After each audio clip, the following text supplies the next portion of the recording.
দক্ষিণেশ্বরের পাশেই আদ্যা মায়ের মন্দির। অনেকে হয়তো এই জায়গাটা জানেন না, কিন্তু দক্ষিণেশ্বরের একদম পাশাপাশি টোটোতে করে এলে মাত্র 10 টাকায় ভাড়ায় পৌঁছে যাবেন এই আদ্যা মায়ের মন্দিরে। এখানে এলে মায়ের পুজো দিলে আপনাদের যা মনের ইচ্ছা আছে তা পূর্ণ হয়ে যাবে। হ্যাঁ, আপনি কোনো বিপদে পড়ে আছেন, আপনি মায়ের পুজো দিন। পুজো দিলে আপনার মনস্কামনা পূর্ণ হবে, আপনি বিপদ মুক্ত হয়ে যাবেন। হ্যাঁ, যারা এই মন্দিরে আসবেন তাদের একটা সহজ রুট হচ্ছে আপনার হাওড়া থেকে ধর্মতলা থেকে মেট্রো ধরে বরাবর দক্ষিণেশ্বর, এবং দক্ষিণেশ্বরে নেমে পড়েই আপনি অটো পেয়ে যাবেন। সেখান থেকে মাত্র 10 টাকায় ভাড়ায় আদ্যাপীঠ পৌঁছে যাবেন।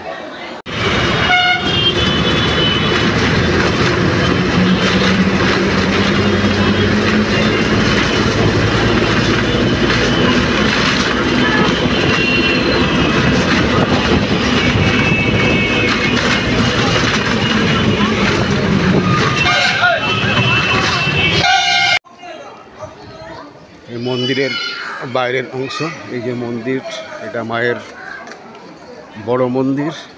আর দেখাচ্ছি আপনাদের, এইটা হচ্ছে মায়ের পুরনো মন্দির। এইটা পুরাতন মন্দির। এই যে মায়ের পুজো হচ্ছে এখানে।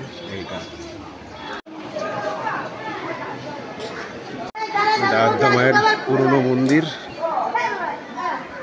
সকাল থেকেই পুজো শুরু হয়ে যায় এখানে। আর এই যে পাশে আছে বড় মন্দির, যে সবাই মায়ের দর্শন করে আসছেন। এই বড় মন্দির সকাল 10টায় মন্দিরের দ্বার খোলা হয়, 10:30টায় বন্ধ হয়ে যায়। এবং নানা রকম গান বাজনা এখানে হয়, ঠাকুরের গান। আপনারা আসুন, দর্শন করুন। এখানে মায়ের প্রসাদের কুপন পাওয়া যায়। আপনি কুপন কাটুন 60 টাকা দিয়ে এবং মায়ের প্রসাদ গ্রহণ করুন। বিশাল একটা ঘরে এখানে খাবার দেওয়া হয়। সকাল 11:45 থেকে শুরু হয় খাওয়া, এবং টাইম দেওয়া আছে 1টা পর্যন্ত। কিন্তু যতক্ষণ না এখানে দর্শনার্থী খেয়ে শেষ হচ্ছে ততক্ষণ কিন্তু খাওয়া দাওয়া এখানে চলে। 60 টাকা কুপন। মায়ের মহাপ্রসাদের জায়গা, এখানে মহাপ্রসাদ খাওয়ানো হয়। এই যে বিশাল একটা হল দেখছেন, বিশাল একটা হল ঘর। এখানে মহাপ্রসাদ খাওয়ানো মোটামুটি আছে। এখানে মহাপ্রসাদের গৃহ, যে বিশাল একটা হল ঘর, এখানে মায়ের মহাপ্রসাদ দেওয়া হবে। এখানে মায়ের মহাপ্রসাদ দেওয়া হয়। এসে লাইন দিয়ে ঢুকছে সব প্রসাদ খাওয়ার জন্য। সবাই আসছে। চেয়ার টেবিলের ব্যবস্থা করা হয়েছে। আগে নিচে ছিল, এখন চেয়ার টেবিল ব্যবস্থা করেছে।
বন্ধুগণ, আমার এই ভিডিওটা ভালো লাগলে অবশ্যই একটা লাইক এবং শেয়ার করে দেবেন।